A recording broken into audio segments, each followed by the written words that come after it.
தந்தை, மகன், தூய ஆவியாரின் பெயராலே ஆமீன். அன்பிற்குரிய சகோதர சகோதரிகளே, பாஸ்கா காலத்தினுடைய 6ஆம் ஞாயிறு மறையுறை சிந்தனைக்கு உங்களை அன்புடன் அழைக்கின்றேன். இன்றைய நற்செய்தி 3 முக்கிய பகுதிகளாக நாம் பிரித்து கொண்டு பார்க்கலாம். ஆண்டவர் இயேசு சொல்லுகின்றார், நான் தந்தையினுள் வாழ்கின்றேன், நீங்கள் என்னுள் இருக்கின்றீர்கள், நான் உங்களுள் இருக்கின்றேன் என்கின்றார். நாம் இருப்பதும் இயங்குவதும் இந்த கால நேரங்கள், டைம் அண்ட் ஸ்பேஸ்ன்னு சொல்றோம் இல்லையா, இதற்குள்ளாக நாம் இல்லை. மாறாக இறைவனுக்குள் நாம் இருந்து இயங்கிக் கொண்டு இருக்கின்றோம் என்கின்ற உண்மையை சொல்லுகின்றது. மேலும் இறைவன் நமக்குள் இருக்கின்றார் என்கின்ற உண்மையையும், நாம் வெளியில் இறைவனை தேட தேவையில்லை, நம்முள் நாம் இறைவனை காண முடியும் என்பதையும் நமக்கு சொல்லுகின்றது. 3ஆவதாக, என்னை அன்பு செய்பவர் என் கட்டளைகளை கடைபிடிப்பார் என்று சொல்லப்பட்டிருக்கின்றது. ஒரே இறைவன் தந்தை, மகன், தூய ஆவி என்று 3 ஆட்களாக பிரிந்து நம்மை படைத்து பராமரித்து பாதுகாத்து வருகின்றார். எனவே நாம் திக்கற்றவர்கள் அல்ல. திக்கட்டும் 8 திக்கும் என்று நாம் வாசிக்கின்றோம் அல்லவா. இறைவனை நாம் அறிவதற்கு வழி தெரியாதவர்களும் அல்ல, அல்லது நம் வாழ்வை நாம் நடத்துவதற்கு நாம் வழி தெரியாதவர்கள் அல்ல. மாறாக இறைவன் தாமே நம்முள் இருந்து நம்மை வழி நடத்துகின்றார் என்கின்ற உண்மையை நாம் அறிந்து கொள்ள வேண்டும். மூவரு கடவுளிலே 2ஆம் நபராக இருக்கின்ற இயேசு கிறிஸ்து நமக்கு 3ஆவது நபராக பரிசுத்த ஆவியானவரை அறிமுகப்படுத்துகின்றார். உங்களை காப்பவராக, வழி நடத்துவராக, ஆலோசகராக, உறுதுணையாய் இருப்பவராக என்று பரிசுத்த ஆவியானவரை நமக்கு கொடுக்கின்றார். எனவே நாம் எந்த சூழலிலும் நாம் தனிமையானவர்கள் அல்ல, அல்லது ஒதுக்கப்பட்டவர்களோ ஓரங்கட்டப்பட்டவர்களோ அல்ல.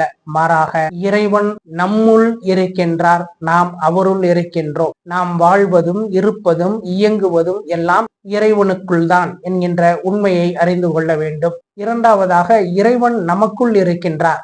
வரலாற்று பின்னணியிலே பார்க்கின்ற பொழுது 7ஆம் நூற்றாண்டிலே பூசலார் என்பவர் இறைவனுக்கு கோவில் கட்ட வேண்டும் என்று நினைக்கின்றார். அவரிடம் பணமோ நிலமோ எதுவும் இல்லை. அதே நேரத்திலே காஞ்சிபுரத்திலே ராஜசிம்மன் என்கின்ற பல்லவ மன்னன் இறைவனுக்கு ஒரு மாபெரும் கோயிலை கட்டி கொண்டு இருக்கின்றார். ஆண்டுகள் கடந்தோடுகின்றன. ராஜசிம்மனும் தன்னுடைய கோயிலை கட்டி முடித்து நன்னீராட்டுதலுக்கு நாளும் நேரமும் குறிக்கின்றார். அதே போல பூசலாரும் தனக்குள் இறைவனை நினைந்து தானே ஆலயம் என்பதனை, அதாவது எப்படி ஒரு ஆலயம் கட்டுவதற்கு இடம் தேட வேண்டும், அதற்கான பொருட்கள் எல்லாம் சேகரிக்க வேண்டும், அதற்கு கட்டுமானத்திற்கு உரிய பணியாளர்களை எல்லாம் நியமிக்க வேண்டும் என்பதையெல்லாம் தன் மனதில் கற்பனையாக நினைத்து தானே அந்த கோயிலை மனதுக்குள் கட்டி முடிக்கின்றார். அவரும் அந்த கோவிலின் நன்னீராட்டுதலுக்கு நாளும் நேரமும் குறிக்கின்றார். இறைவன் ராஜசிம்மனுடைய கனவிலே தோன்றி, நீங்கள் இருவரும் ஒரே நேரத்திலே நீங்கள் கட்டிய கோவிலுக்கு நன்னீராட்டுவதற்கு ஒரே நாளையும் தேதியையும் குறித்திருக்கின்றீர்கள். எனவே நான் அந்த நேரத்திலே உன்னுடைய கோயிலுக்கு வர இயலாது. மாறாக திருநின்ற ஊரில் பூசலார் கட்டிய கோவிலுக்கு நன்னீராட்டுதலுக்கு நான் செல்லுகின்றேன் என்று சொன்னதாக குறிப்புகள் சொல்லுகின்றன. நாம் புறத்தே கட்டுகின்ற கோயில்களை விட நாம் அகத்தே கட்டுகின்ற கோயிலானது, இந்த உடலே கோயிலாக இருப்பதுதான் இறைவனுக்கு மிகுந்த மகிழ்ச்சி கொடுக்கின்றது. இறைவன் நம்முள் இருக்கின்றார், நாம் தாம் அந்த ஆலயம் என்பதனை தமிழ் ஞான மரபானது தொன்று தொட்டே நமக்கு சொல்லிக் கொண்டு இருக்கின்றது. 19ஆம் நூற்றாண்டில் கூட வள்ளலார் சத்திய ஞான சபையை என்னுள் கண்டனன் என்று சொன்னார். சாகா கல்வியை மக்களுக்கு கற்றுக் கொடுக்க அவரும் ஒரு கோவிலை கட்டினார். எப்படி இந்த தலையானது 8 எலும்புகளை கொண்டிருக்கின்றதோ அதுபோல அவரும் என்பக்க கோவிலை கட்டுகின்றார். அவர் கட்டிய அந்த கோவிலினுடைய ப்ளூ பிரிண்ட் ஒவ்வொரு மனிதரினுடைய தலைதான் என்பதனை அவர் வெளிப்படுத்துகின்றார். ஆன்மீகத்தினுடைய நோக்கம், முடிவு என்பது எல்லாம் இறைவனை நம்முள் கண்டு நாம் இறைவனாக மாறி நிற்பது மட்டும்தான். பூசலார் தன்னுள் கற்பனையாகவே கொண்டு தன்னையே ஆலயமாக மாற்றி நிறுத்தினார். எத்தனை ஆண்டு காலம் ராஜசிம்ம பல்லவன் அந்த கோயிலை கட்டினானோ அத்தனை ஆண்டு காலமும் இவர் தன்னுடைய எண்ண குவியலை ஒன்றாக மட்டுமே வைத்து இறைவனுக்கு தன்னுள் ஆலயம் கட்டுவதாகவே நினைத்தார். இதற்கு அடிப்படையில் இருப்பது அன்பு மட்டுமே.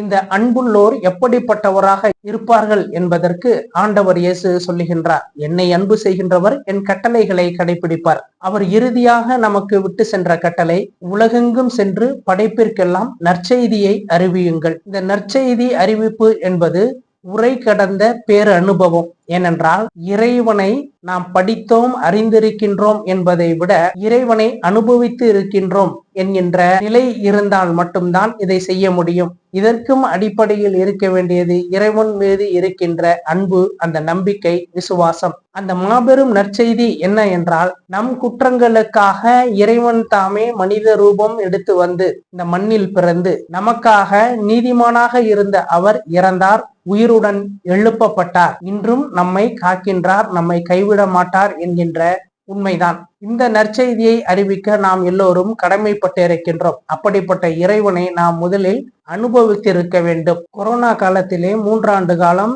எல்லா கோயில்களும், ஆலயங்களும், மசூதிகளும் மூடப்பட்டு இருந்தன. அப்பொழுது வழிபாடு என்பது எங்கே நிகழ்ந்தது? நாம் எந்த கோவிலுக்கு சென்றோம்? எனவே உண்மையான கோயில், உயிருள்ள கோயில் என்பது எல்லாம் நாம் தான். இறைவன் நம்முள் தான் இருக்கின்றார் என்கின்றதனை நாம் அனுபவமாக கொள்ள வேண்டும். இறைவனை நம்முள் உணருவது மட்டுமல்ல, எப்பொருளை நாம் உணர்கின்றோமோ அப்பொருளை நம் கண்களால் நம்மால் காண முடியும் என்பதும் தத்துவத்திலே உண்மையாக இருக்கின்றது. இப்படிப்பட்ட இறைவனை நாம் மனதில் நினைத்து நம்மை ஆலயமாக மாற்றுவதற்கு பதிலாக நம்மை நாம் ஒரு குப்பை கிடங்கு போல நம் மனதில் பல்வேறு எண்ணங்களை ஓடவிட்டு இறுதியில் மனம் என்னும் சிறைக்குள் நாம் சிக்கிக் கொள்ளுகின்றோம். இந்த உடலை பெரிய ஒரு கோட்டையாக, இறைவன் வாழுகின்ற ஆலயமாக நாம் நினைப்பதற்கு பதிலாக எதிர்மறையான எண்ணங்களை நம் மனதில் விதைத்து அதிலே நம் நினைவுகளை செலுத்தி சிறைக்குள் சிக்குண்டவர்களாக நாம் வாழ்வு முடிந்து விடுகின்றது. எனவே இந்த நாளிலே நாம் இறைவனின் கோயில் என்கின்ற எண்ணமானது நம் மனதிலே நிலைத்து நிற்க வேண்டும். நாம் வாழ்வது இறைவனில்தான் வாழ்ந்து கொண்டு இருக்கின்றோம் என்பதும் நமக்கு நினைவில் இருக்க வேண்டும். அப்படிப்பட்ட இறைவனை அறிந்து அனுபவித்து அந்த இறைவனை பிறருக்கு நற்செய்தியாக சொல்லக்கூடிய நற்செய்தியாளர்களாக நம் வாழ்வு மாற வேண்டும் என்று மன்றாடுவோம். அன்பு குறித்தும் அன்பை எப்படி பயிற்றுவிப்பது என்பது குறித்தும் சென்ற ஆண்டு பாஸ்கா காலம் 5 மற்றும் 6வது வாரங்களிலான மறையுரை காணொளியிலே இருக்கின்றது. விரும்புவோர் அதையும் பார்த்து பயன்பெறும்படி கேட்டுக்கொள்கின்றேன். தந்தை, மகன், தூய ஆவியானவரின் பெயராலே ஆமேன்.